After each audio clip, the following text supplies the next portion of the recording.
Crazy, strange, and the weirdest news. You can't make them up, they're bizarre but true. It's loose screws in the news.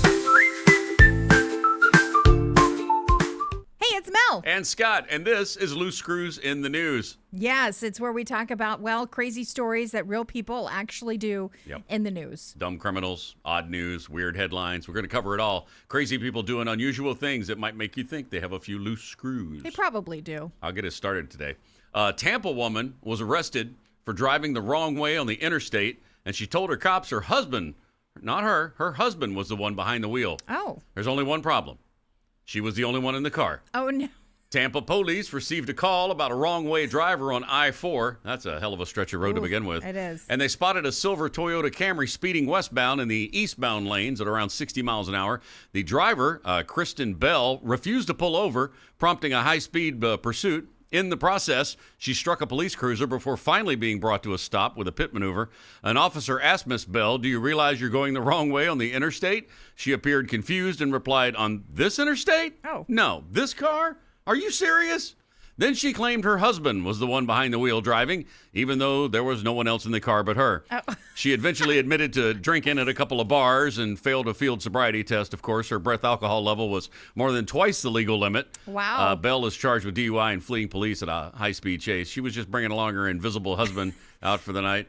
Well, you know. Invisible husband, take the wheel. Well, invisible husband, invisible friend. We've all had one. Right? Although I feel like an invisible husband's a lot easier to maintain. But harder to find when you need them. Exactly. Oh, but yeah. Well, keeping things in the Tampa area, according to the Smoking Gun, 34-year-old anti-tie. Anti-tie? Anti-tie? So he's not tie, he's anti-tie? I guess. Well, he was arrested at Palm Grove Village Mobile Home Park in Pinellas Park. Mobile Home Park? Yeah, after his attempt to create rage-baiting videos for money led to multiple 911 calls. What is rage baiting? Well, police found Ty. He was yelling loudly at his mother, juveniles, and a parent in the common area around 12:45 in the morning. And he did this to record reactions to get money through social media. Oh, That's my what goodness. rage baiting is. So witnesses reported he confronted neighbors while waving a large stick. At least that's what he called it.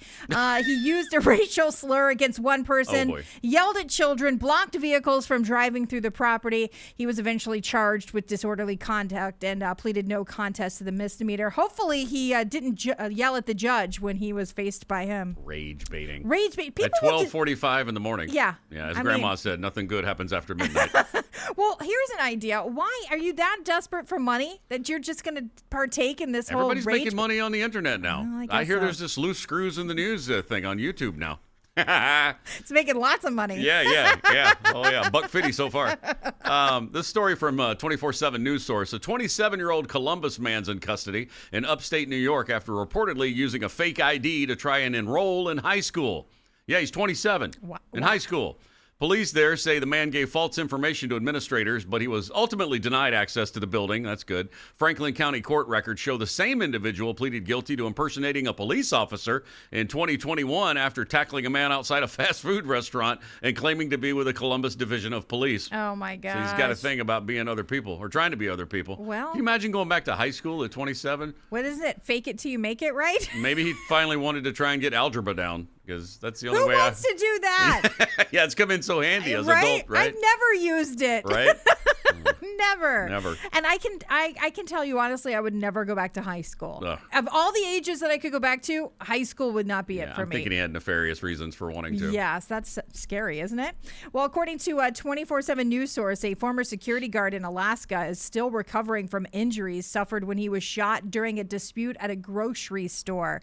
That's one place you don't want to get into Everybody's dispute. getting stressed out at the grocery store these days. The Have you seen the prices? yeah, they're crazy. Exactly. Kendrick McFarland was working security for Carr's grocery store in Anchorage when he was shot by a customer. McFarland said it was his job to check receipts at the door, and a man pulled a gun and shot him when he asked for his receipt.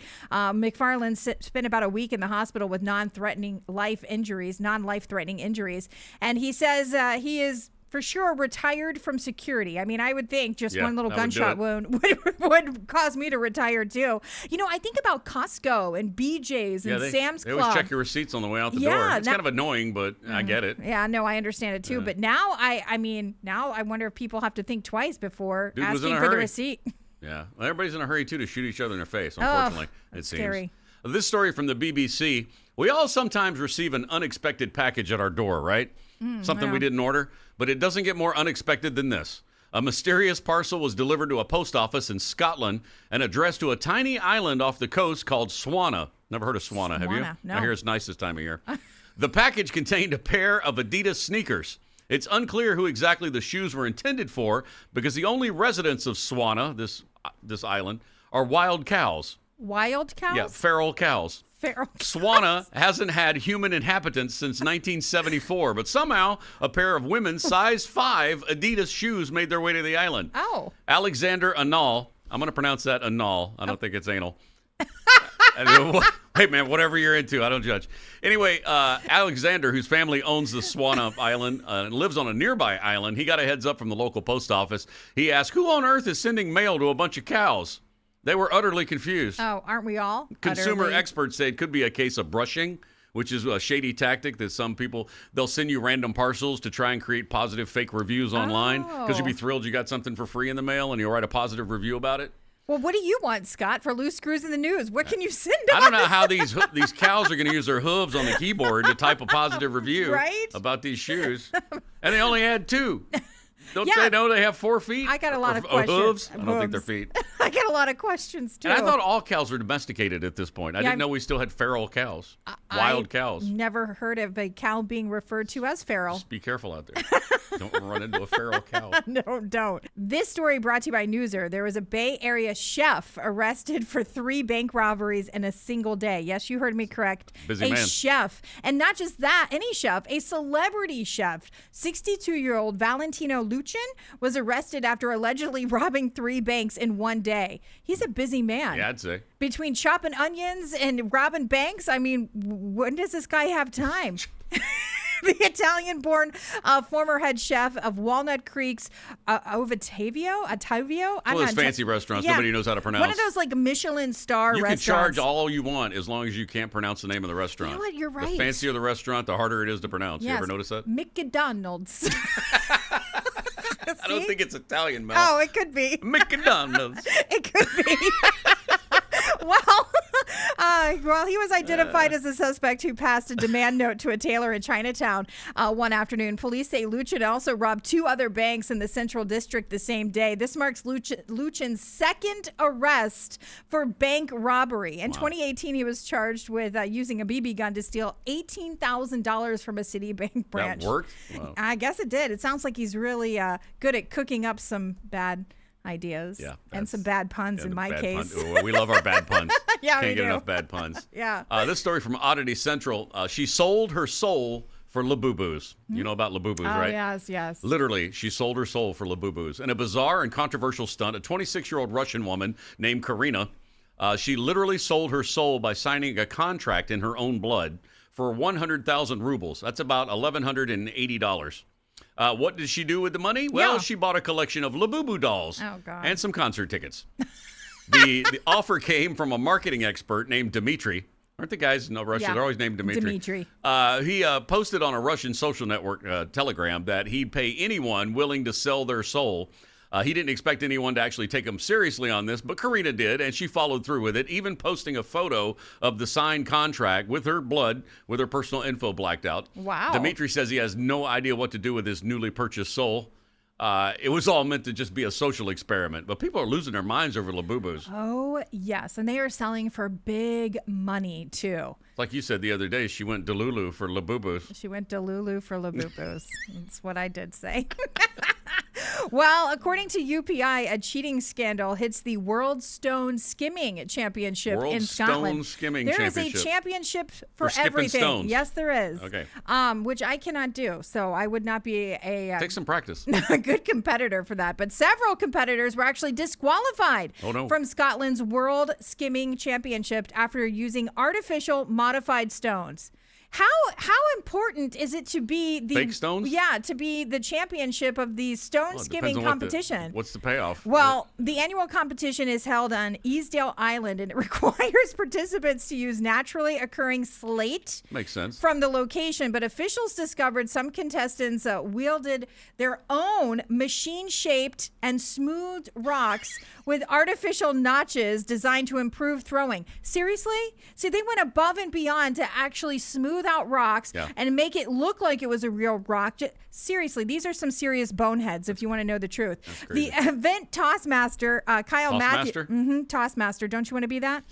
We all have goals in life. They could be yours. Kyle Matthews received some calls from worried competitors and contacted the rule breakers. Apparently, the hot tea was spilled because those who violated it, well, they eventually confessed. To give them their credit, they deeply apologized for bringing the sport into disrepute. And guess what? All is well when it comes now to the World Stone Skimming Championship. I don't understand it personally myself. Glad they settled it. I don't quit.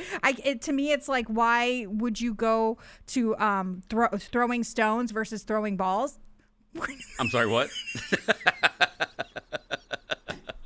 Honey, what are you doing? Oh, I'm just polishing my stones. That totally came out wrong. Yeah, it did. I liked it, though.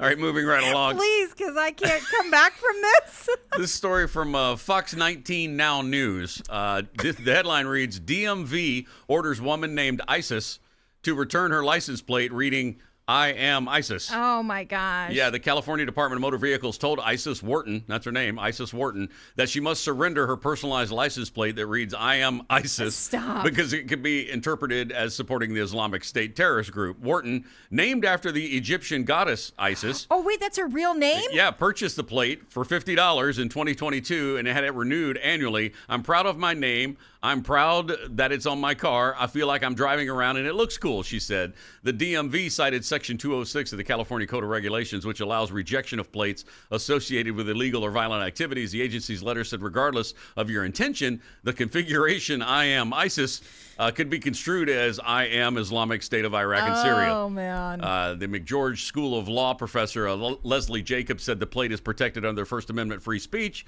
Wharton can request a hearing to appeal the decision. We'll keep you posted on the results. Wow. Yeah, I am ISIS. How'd you like to be cut off in traffic by I am ISIS? I don't know. I'd probably back away. Yeah. Back away slowly. Slowly? Yeah.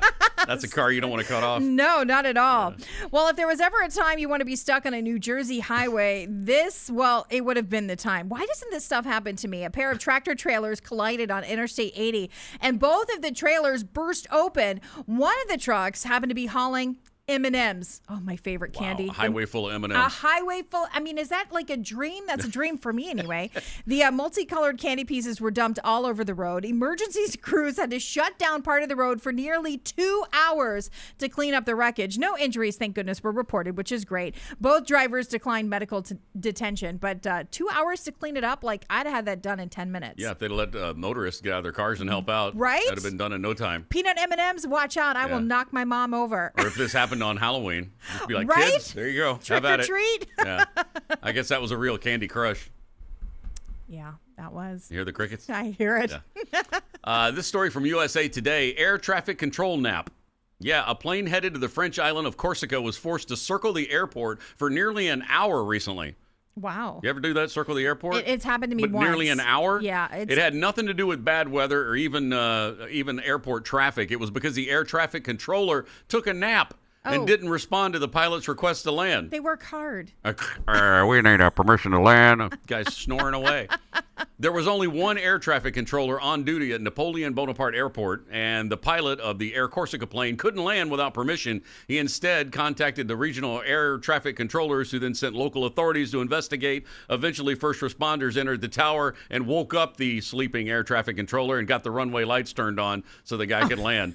The captain told reporters it was his first in a decades-long career ever running into this. I have had to circle in a plane. It wasn't an hour, thank goodness. It was only about maybe 25 minutes, but it was anxiety-inducing because you just kept spinning. You're like, what in the world is going on? Well, I they went tell off you this it's weather plane. usually, but not a guy sleeping at the airport. That's Well, recently over the summer for us, it was the traffic pattern was full. I actually heard those yeah. words, traffic pattern full. And around the holidays. and then I'm like, well, where's everybody spinning? I don't see any other planes. I know. hopefully far away. It did a number on me for sure. Well, this story is brought to you by People Magazine. The mayonnaise brand Hellman's is offering. Love me some Hellman's. Do you? I'm not a mayonnaise I fan. like Duke's too. Duke's? Duke's mayonnaise. It just tastes like grease in my.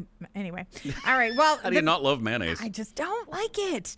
The mayonnaise brand Hellman is offering to help a cafe owner repair his restaurant after a customer allegedly started a fire, all because, get this, he didn't get mayonnaise with his order. It just set him off. According to a statement, a man attacked the restaurant. He likes what he likes. I guess so. I mean, we all have our favorites, the way we like things, to be. But the restaurant, according to the police report, it resulted in thousands of dollars of damage because this man did not get mayonnaise on his sandwich. I can't imagine. Employees allegedly told the man that they did not have any mayonnaise when he requested it. He then left and went to a nearby gas station to buy a container of gasoline. When he returned to the cafe, the man asked for condiments again because he didn't get it the first time. And after being told that they still did not have any mayonnaise to give him, he decided to douse the counter in fuel and set it ablaze. Wow. Imagine that's how the fire got started. The cafe owner, there were children in front of him. People were spending the afternoon just, trying to enjoy their lunch. And next thing you know, whoosh, there goes the counter, all because of some simple little mayonnaise. Well, Hellman's heard about it and they decided to help the cafe owner rebuild, Nice. Which is really, really awesome of them. Way to get some publicity. That's awesome for Yeah. Hellman's. Yeah. Yes, it is. If you like mayonnaise. Yeah. I love mayo.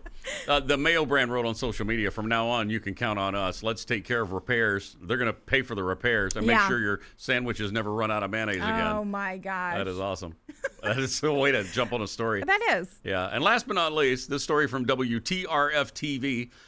Pennsylvania bus driver charged after threatening to cook students. 75-year-old Harvey Sliker. Harvey! Wait, like Hansel and Gretel get cooked kids? Well, just pay attention here. Okay. Harvey Sliker of Utica. He faces simple assault and reckless endangerment charges after allegedly threatening children on the school bus he drives. Oh, no. Sugar Creek Borough Police received complaints from parents whose children arrived home crying and extremely sweaty. I know this isn't funny, but it's kind of funny. Investigators said Sliker ordered students aged 5 to 12 to close all the windows on the bus, and then he blasted the heater on high. The outside temp was around 75, so not hot outside, but inside the bus, interior bus temperatures climbed to around 100 degrees. Oh, my gosh. Police reported that Sliker told the children, quote, "I am going to cook you all," and threatened to bring a paddle on the bus the next day. Valley Grove Elementary School worked with police during the investigation, and the school district confirmed the bus contractor immediately replaced Sliker and issued him a no trespass order from school property. Oh, my gosh.